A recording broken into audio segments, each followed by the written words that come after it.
안녕하세요. 지금 이 사람 임수민입니다.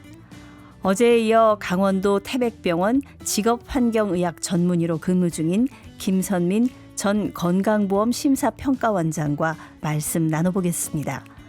어제는 의대 본과 시절 선천성 담관낭종이 발병해서 투병했던 얘기를 들었는데요. 여러 차례 수술을 받아야 했고 병마와 싸우는 딸을 보다 못한 어머니가 충격을 받아서 기억까지 잃으면서 지옥 같은 시간을 보냈다고 합니다. 병이 좀 나아지나 했더니 이번에는 암이 발병했습니다. 이로 인해서 우울증까지 겪었다고 하는데요. 일어서려 할 때마다 발목을 잡은 병마가 얼마나 미웠을까요? 그리고 그 시간을 결국 어떻게 이겨냈을까요?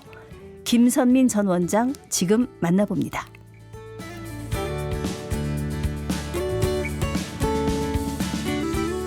네, 김선민 원장님 함께 하셨습니다. 안녕하세요.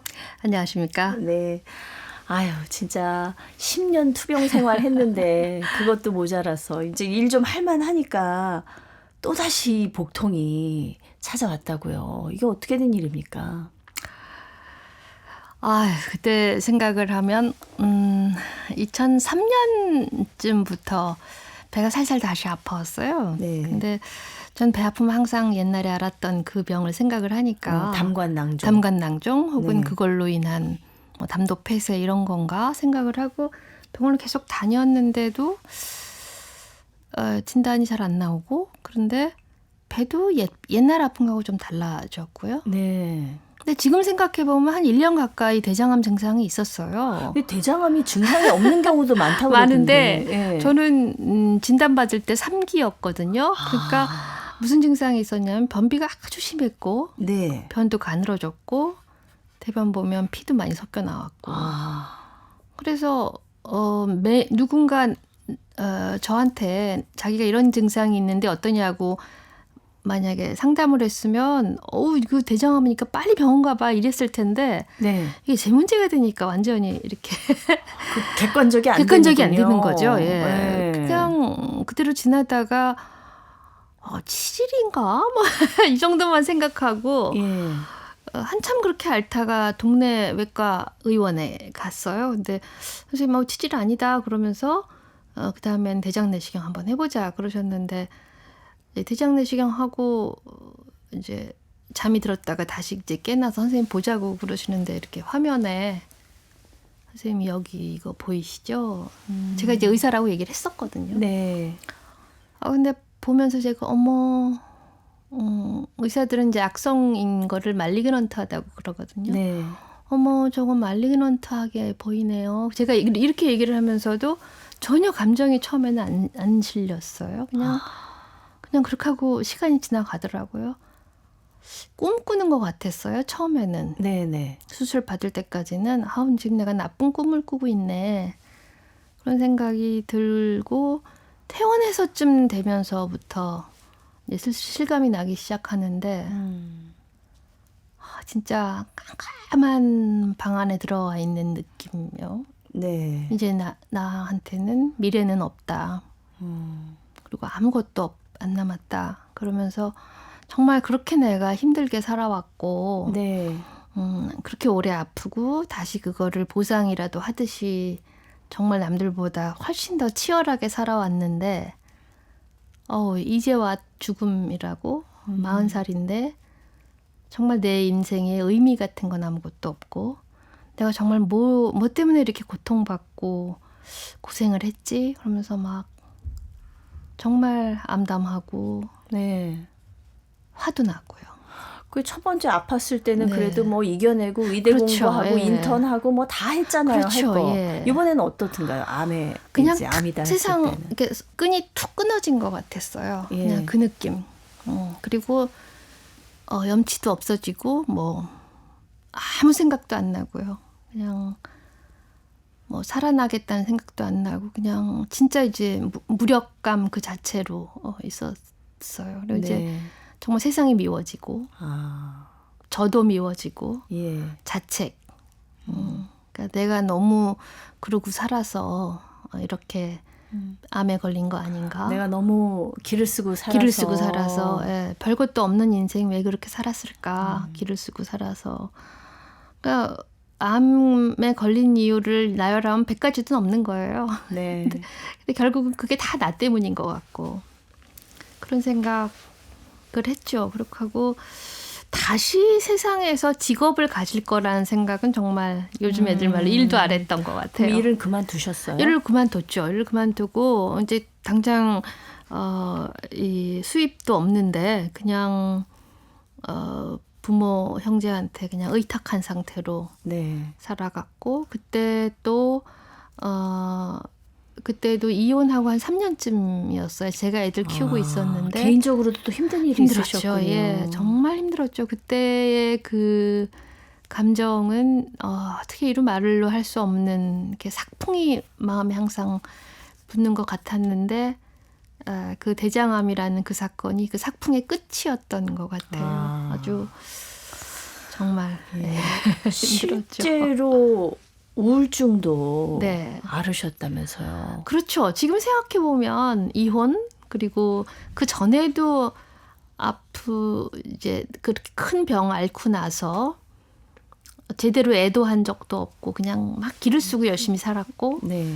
이혼이라는 사건이 있을 때도 굉장히 잘난 척하고 살았고 난 괜찮아. 난 괜찮아. 예. 기억이 나요. 이혼할 때도 제가 이제 변호사 사무실 잘 아는 변호사한테 가서 자문 구하는데 변호사가 저더러 지금 박사님 잘난 척하지만 지금 이상하다. 슬퍼해야 마땅한데 네. 너무 아무렇지도 않은 척, 울지도 않고 너무 쿨한 척하는데 아닐 거려. 그러고. 근데 이제 대장암 앓으면서 그게 완전히 다 끊어졌던 것 같아요. 그냥 꿋꿋한 면은 다 없어지고 그냥 우울로 들어갔죠. 진짜. 이게 우울증이라는 게 예. 요즘 우울증 주변에 많죠. 많으시더라고요. 네, 이게 뭐 어느 날 하루아침에 생기는 겁니까? 아니죠. 예, 아니고 물론 우울증 원인은 뭐 너무 다양해가지고 뭐 네. 이거다 저거다 원래 우울의 소인이 있는 사람도 있고 그다음에 살면서 큰 트라우마를 겪고 나서 우울증 걸리는 사람도 있고 그런데 분명한 거는 우울증 걸리면 뇌의 신경 전달 물질이 바뀐다는 거예요. 네. 그래서 그 사람은 우울의 기분에서 헤어나오지를 못하는 거예요. 그래서 물론 뭐 누가 돌아가시다 그럼 슬프다 이런 거는 뭐 당연한데 그냥 그 슬픈 감정이 늘 계속되는 거죠. 상실감. 언제부터 그러셨던 것 같아요? 제 기억에는 큰아이 낳고 나서 처음 그 이제 우울증이라고 생각을 했던 건 큰아이 낳고 나서 아이 낳은 것 자체는 아니었는데 이제 그 옛날에 지금과는 달라서 아이를 낳고 다시 직장에 나오는 게 굉장히 힘들었잖아요. 근데 네. 4주 만에 다시 직장에 왔는데 좀 약간의 이제 왕따 같은 걸 당했었어요. 그러니까 그러면서 굉장히 힘들었고 그게 첫 번째 우울증에 찾아온 거였던 것 같아요.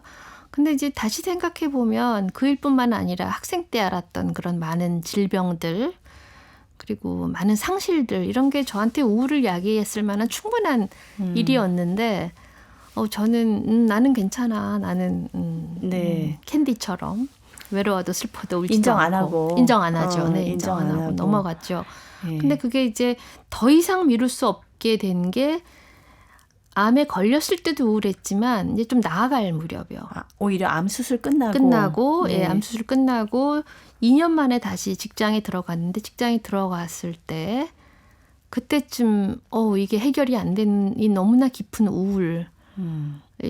그래서 이거는 해결하고 넘어가야겠다 이런 생각이 들기 시작했죠. 그게. 예. 근데 그러면 우울증을 해결해야 되겠다라고 생각을 하고 결심을 하고 이제 뭐부터 실천에 옮기셨어요? 제일 중요한 거는 병원에 가는 거였죠. 제대로 된 우울증 치료 전문 의사를 찾는 그 전까진 거예요. 병원에 안 가셨어요? 가도 뭐 정신과를 제대로 길게 가겠다 생각이 아니라 그냥 뭐 좀 힘들면 가정의학과 가고 그리고 책 읽고 뭐 친구들하고 수다 떨고 뭐 이런 정도였지. 내가 어떻게 이겨낼 수 있을 거야 이렇게 네, 생각하셨나 예, 예. 봐요. 근데 생각보다 제가 그렇다고 제가 정신과 환자들에 대한 편견을 갖고 있었던 것도 아니에요. 인권위에서 일하면서도 그렇고 정신질환자에 대한 편견을 갖지 말자 뭐 이런 말을 하고 있었는데 저 스스로에게는 그게 해당하지 않았던 것 같아요. 이 우울증은 의지로는 치료가 안 되는 겁니까? 안 됩니다. 예. 반드시 병원에 가셔야 돼요. 그렇군요. 그래서 제일 먼저 해야 되는 거는 시간과 돈의 일부를 할애해서 길게 치료 받겠다고 마음 먹는 것. 그러니까 보통 직장인들이 정신과 병원 가기 어렵잖아요. 네. 시간 내서 가는 게. 그거를 마음 먹는 게 참 힘든 일이었던 것 같아요. 네. 이 방송 들으시면서 우울증 앓는 분들이 어떻게 치료를 하셨을까 궁금하실 것 같아요. 네. 혹시 뭐 나름의 치료법이 또 그거 말고 있으셨나요? 제일 중요한 거는요. 약 먹는 거예요. 약을 드셔라. 약을 먹어야 됩니다. 네. 약을 먹으면 굉장히 좋아져요. 그리고 저도 약을 제대로 먹기 시작하면서 그 정말 불면 진짜 너무나 괴롭거든요. 불면증이라는 것이. 근데 그거 불면 없이도 이제 밤을 맞을 수 있다라는 것. 그게 제일 중요했던 것 같아요. 그리고 네. 나서는 이제 보조적인 건데 이제 병원에 가서 약을 먹어라. 그리고 그거를 뭐 자칫 뭐 한 달, 두 달 이렇게 끝낼 생각하지 마시고요. 아주 길게. 어쩌면 평생 먹어야 될지도 모른다라고 마음을 먹고요. 근데 왜냐하면 그거 이제 요즘 좋은 약들이 많이 나와서 평생 먹어도 괜찮고 고혈압, 당뇨약 평생 먹는다고 생각하잖아요. 네, 네. 근데 우울증 약도 평생 먹어도 돼요. 그래서 그런 각오를 하고 그냥 걱정하지 마시고 약을 드시는 게 제일 먼저 네. 할 일이고 이제 다른 거는 이제 책에 나오는 얘기인데 걸어라 얘기를 해요. 네, 진짜 참 걷는 게 어려워요. 만병통치라고 네, 그러더라고요. 걸어라. 걸으면 그 자체가 이 심적 상태를 좋게 만들거든요. 네. 근데 또 이제 자꾸 옆에서 걸어 이러는데요. 옆에서 걷자 그러면 또 그건 싫어요. 자발적으로 걸어야 자발적으로 돼요. 그냥 지금 우울증을 앓고 계시는 분들 듣고 계시다면 네. 내일 당장 병원에 가실 것 그리고 오늘 당장 걸으실 것 누구도 그거는 대신해 주지 못하는 거예요. 네. 네, 그거를 권합니다. 보니까 선생님 말씀 들어보니까 장기전인데요. 장기전이에요. 예. 지금은 이제 우울증을 잘 다스리고 계신 것 있죠. 같으세요? 네, 예. 다스리고 있어요. 예, 그리고 가끔 또 찾아오나요? 찾아오죠. 저도 이번에도 어머니 돌아가시고 나서 이렇게 발인하고 집에 누워 있는데 오랜만에 찾아오는 그 애달픈 슬픔의 감정을 느끼는데 맞아. 이거 옛날에 내가 네. 이혼하고 그다음에 병 앓을 때는 이런 감정을 매일 느꼈었는데 참 오랜만에 이 감정을 느끼네. 그러면서 나 조심해야겠다. 엄마가 돌아가신 게 자칫하면 또 우울로 갈지도 모르겠다. 네. 그러면서 조심해야겠다는 생각 들고 심평원에 있을 때도 직원들이 가끔 이제 자살하신 분들이 있었어요. 그럼 주변에 있는 사람들이 전부 다 또 아파요. 네. 그럼 다 보냈어요 병원으로. 그럼 다시 또 네. 좋아지죠. 이제 아까 암투병 얘기하다가 이제 우울증까지 참 진짜 의사로 지낸 세월하고 환자로 지낸 세월하고 뭐 비슷비슷하네요, 네, 원장님. 맞아요. 이제 대장암 치료를 이제 좀 마치고 네. 이제 몇 년 만에 이제 일을 다시 시작을 하신 거예요? 수술하고 2년 만에. 2년 만에. 네. 이 건강보험 심사평가원 심평원에 취직을 네. 하신 거죠? 네. 여긴 또 어떻게 무슨 일이 하고 싶으셔서 들어가셨어요? 그때는 뭐 심평원 일을 하고 싶었다기보다 이제 2년 되니까 이제 이 가족들 그러니까 부모 형제에게 내 삶을 의탁하는 건 더 이상 안 되겠다. 그렇게 어디선가 돈을 벌어야겠다 생각을 해서 아무데나 나를 받아주기만 하는 데가 있으면 난 가겠다. 그랬는데 마침 심평원에서 저 같은 경력의 사람을 구하고 있더라고요. 네. 그래서 그러니까 그 일은 내가 할 수 있을 것 같다. 그리고 그 일은 뭐 굉장히 신체 부담이 많은 것 같지도 않고 그래서 내가 가서 하면 좋겠다. 그래서 그냥 가서 하기 시작했는데 병원을 평가하는 일이에요. 네. 그 뭐 우리 동네에 요 소아과가 있다. 그럼 소아과에 주사제를 얼마나 쓰는지 또 항생제를 얼마나 많이 쓰는지 그 엄마들이 굉장히 예민하잖아요. 네. 그거 다 분석해서 기관별로 이 병원은 항생제 많이 쓰는 기관, 적게 쓰는 기관, 주사제 많이 쓰는 기관, 적게 쓰는 기관 그렇게 시작해가지고 점점 일이 많아져가지고 어느 병원이 심근경색증 환자를 얼마나 잘 보는지, 아. 뇌졸중은 얼마나 잘 보는지, 예. 또 암 수술은 얼마나 잘 보는지 이런 것까지 쫙 확대를 했어요. 그거 원장님한테 물어보면 되겠네요.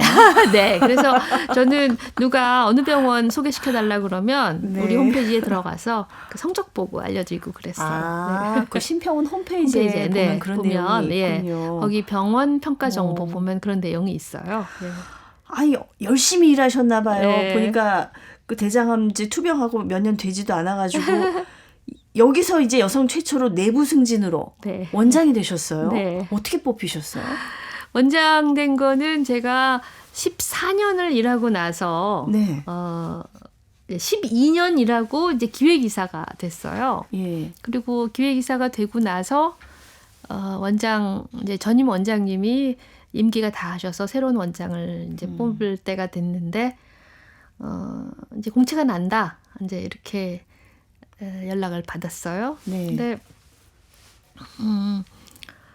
그 전부터 전해에 그 이제 저희 출입하는 기자님들이 그때 이사였으니까 이사님이 다음번 원장이 된다는 말들이 돌아요 하는 걸 몇 번 저한테 알려주셨어요. 하마평에 오르셨군요. 예, 오르고 네. 있다고 그런 얘기를 들었어요. 근데 그래도 에이 난 아니야. 뭐 이런 생각을 그렇게 말하고 또 저도 그렇게 생각을 했었던 것 같아요. 근데 막상 공고가 난다 그러는데 막 가슴이 두근두근 하더라고요. 나도 하고 싶다라고 얘기를 해야 되나?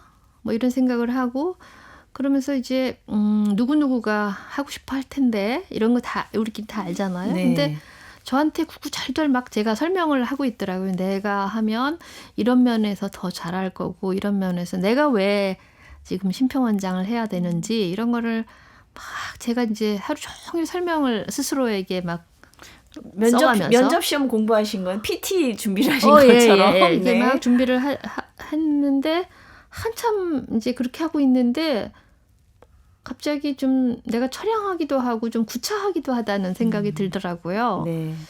왜 이게 다른 사람이라면 혹은 이렇게 굉장히 주류에서 살아왔던 남성이라면 쭉 그렇게 살아왔고 심평원에서 오래 일해왔고 의사하고 국제 활동도 많이 했고 제가 그 나름대로 국제적으로 좀 이렇게 네. 유명해졌었거든요.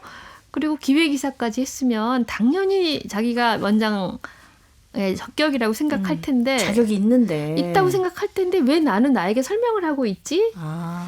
그러면서 드는 생각이 그거가 적합한지 아닌지는 내가 판단할 일이 아니고 그건 인사권자가 판단할 일이고 나는 하고 싶은지 아닌지만 결정하면 되겠다 생각이 네. 들더라고요. 그래서 다시 물어봤어요. 저 스스로에게. 하고 싶니? 진짜 하고 싶었었어요. 뭐 때문에 하고 싶으셨어요? 우선 심평원에서 굉장히 오래 일을 했죠. 14년 일을 했고 그래서 심평원이 이런 거를 바꿨으면 좋겠다 하는 생각이 아주 많았고 뚜렷했어요. 네네. 그리고 그냥 외형적인 것 말고 업무 프로세스, 그다음에 조직 문화, 인사 정책 이런 거에 있어서 좀 바꿨으면 좋겠다 하는 것들이 저는 보였고 내가 하면은 그거를 바꿀 수 있을 것 같다는 생각이 들었어요. 그런 점이 하나 있었고 또 하나는 그 전에 한번 다른 분이 오셔서 강의를 하셨는데 조직이 건강해지려면 내부 출신 기관장이 한번 나오고 그러고 나서 조직원들이 나도 열심히 하면 기관장이 될 수 있다라는 생각을 할 수 있는 조직과 그렇지 않은 조직은 조직 문화가 다르다 말씀을 네. 하시더라고요. 예. 저거 정말 맞는 말이다. 그래서 그러면 그 첫 번째 도전자는 내가 해야겠다. 네. 내가 도전해보겠다. 그래서 이렇게 직장의 후배들한테 나도 언젠가는 원장을 할 수도 있겠다 네. 하는 그런 꿈을 심어주면 참 좋겠다 그런 생각이 들어서 도전하기로 마음을 먹었어요. 그래서 또 꿈을 실현을 하셨습니다. 하고 싶은 일이 되게 많으셨던 것 같은데 근데 원장 되고 제일 먼저 한 일이 가방을 바꾸려고 하셨다고 그래서 네. 가방이랑 또 무슨 관계가 있는지. 네, 그 전에 그 이제 여성 원장 기관장이 많지 않잖아요. 네. 예, 그리고 뭐 정치인들도 많지 않고 그래서 저의 이제 멘토 같은 분인데 그분은 남성분이었어요. 그런데 그분이 제가 원장이 될 때는 아니었고 한참 전에 그런 얘기를 하신 적이 있어요. 저한테 하신 건 아니었는데 여성 장관이 되면 그러니까 네. 여성 기관장이 되면 가방들을 바꾸더라 혹은 바꿔야 한다 그러셨어요. 그래서 왜요? 그랬더니 남성 비서실장이 있는데 아, 남성 이제 기관장은 어디 다니면은 악수하고 다녀야 되고 명함 들어야 되니까 네. 가방을 비서실장한테 맡기는 경우가 많아요. 근데 이제 남자 비서가 핸드백 들면 이상하니까. 이상하다. 그래서 우선 가방부터 바꿔야 된다 하는 말이 굉장히 기억에 남아가지고 그래서 저 그 전주에 취임식이 있던 날 전주에 백화점이 깊이 가가지고 남성용 가방 코너에 막 가가지고 남성용 가방도 좋은 건 되게 비싸더라고요. 그래서 네. 적당한 가격의 거를 제가 살 수 있는 걸 샀어요. 그래가지고 초반엔 들고 다녔어요. 네. 국회랑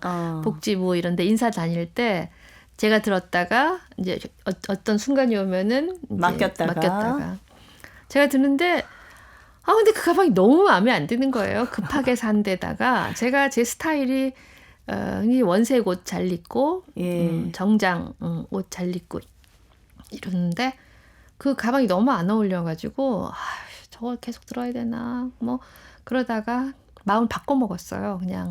그냥 여성용 가방 들고 다니다가 네. 맡기지 말고 예. 그 가방 없이 다니든지 예. 그냥 나는 내 가방 들자. 어쩌면 그것도 하나의 편견일 수 있겠다 싶어가지고요. 예. 그래서 그냥 나로 돌아가자. 제가 옛날에 그 드라마 같은 데서 보니까 그 심평원 분위기는 좀 뭐라 그럴까요? 그 좀 깐깐하다고 해야 될까요? 뭐 심사하고 이러는 곳이니까. 네. 예. 그리고 좀 뭐랄까 자유로운 분위기는 아닐 것 같다는 생각이 드는데. 자유롭지 않아요. 예. 어떻습니까? 예. 문화가 뭐 최근에 젊은 사람들이 들어와가지고 많이 이제 개방적인 됐지만 기본적으로 남을 이렇게 판단하는 그런 곳이다 보니까 다들 굉장히 신중하고 네. 어떻게 보면 좀 깐깐하고 예. 예를 들면 의료기관에 가서 뭘 조사를 하면은 5,000원짜리 밥도 같이 안 먹어요. 따로 먹어요. 네, 근데 네. 굉장히 엄격한데 저는 이제 그게 우리가 일을 하는데 굉장히 중요한 조건이라고 생각을 해요. 그리고 잘못 비치면은 되게 국물도 없다. 너무 원리 원칙적이다. 이렇게도 생각할 수도 있겠죠. 그런 네. 게 또 필요하군요. 네.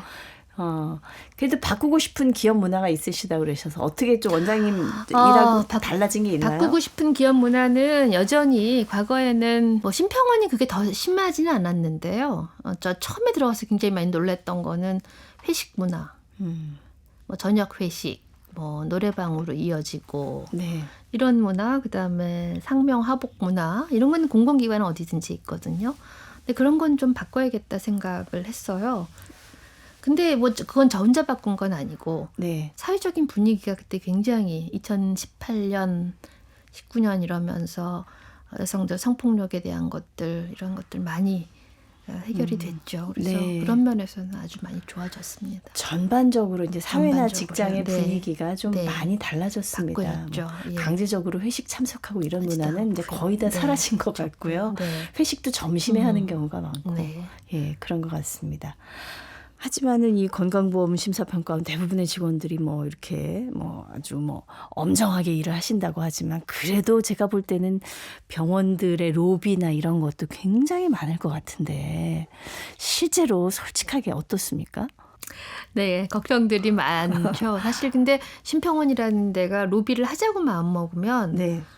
병원들의 로비뿐만 아니라 제약회사 또 무슨 다른 여러 치료 기기나 뭐 치료 재료 만드는 회사 이런 데서 로비를 하자고 마음먹으면 뭐 엄청나게 로비에 취약할 수 있어요. 네. 그리고 또 무슨 계약 관련해서 저희가 전산 장비 같은 것들이 어마어마하게 이제 투입이 되다 보니까 그런 것도 제가 바꾸고 싶었던 그런 분야 중에 하나이죠. 근데 이미 제가 들어갔을 때는 무슨 김영란법이나 뭐 혹은 공직자 뭐 이해충돌 금지법 이런 것들이 제정이 돼서 많이 그 분위기가 좋아졌는데 그런 면에서는 아주 정말 좀 과하다 싶을 정도로 제가 좀 호들갑을 떨었어요. 그러니까 예. 무슨 비슷한 말이라도 들리면 그러면 딱 인사 조치했고 예. 그리고 뭐 로비가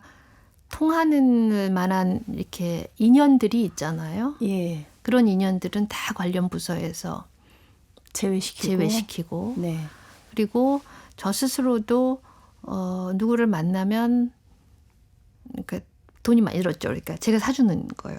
많이 네. 들어야 되니까요. 네. 그런데 그런 이해관계자와 식사를 많이 하되 내가 사주는 것. 그런 문화로 바꾸기 시작하면 금방 소문나거든요. 네. 기관장이 어떻게 한다라든가 그다음에 약간의 문책성 인사. 그게 이제 잡음이 들려가지고 감사나 징계까지 가면 그거는 정말 씻을 수 없는 거고 네. 잡음 들려? 그러면은 그냥 완전히 배제하는 것. 그런 거는 어떻게 보면 여성이라는 점에서 좀 장점이었던 것 같아요. 좀 아무래도 술주 좀 덜 덜 하게 드시고 되고요. 그러니까 예, 이제 저 그 스스로도. 로비의 유혹에서는 네. 상대적으로 조금 더 네, 예, 예. 여성이 유리한 점이 있을 것 같아요. 그러다 보니까 네. 이게 소문도 그렇게 났고요. 예. 예, 그래서 저는 참 좋았던 혹시 것 같아요. 별명이 있으셨어요? 아세요? 별명이요? 네. 저는 저를 알고 있는 옛날에 일할 때는 별명이 땡크였거든요. 아, 추진력이 또 있으시군요. 네, 옛날에 예. 이럴 땐 땡크였고 네. 네, 신평원에서는 별명은 뭔지 모르겠는데요. 직원들이 네. 굉장히 힘들어했다는 이야기는 들었어요. 그 원장님 느끼실 정도면은 어느 정도인지 짐작이 가네요. 뭐 신평원뿐만 아니라 지금 이제 태백병원에서 직업환경 네. 전문의로 일하시는 그 얘기도 좀 나눌 말씀이 많을 것 같아서 네, 저희가 다음 시간 하루 더 모시도록 하겠습니다. 오늘 말씀 감사합니다. 감사합니다. 국내 첫 여성 건강보험 심사평가원 원장을 지내시고 지금은 강원도 태백에서 직업환경의학과 전문의로 지역 근로자들의 건강을 챙기고 있는 김선민 선생님이었습니다.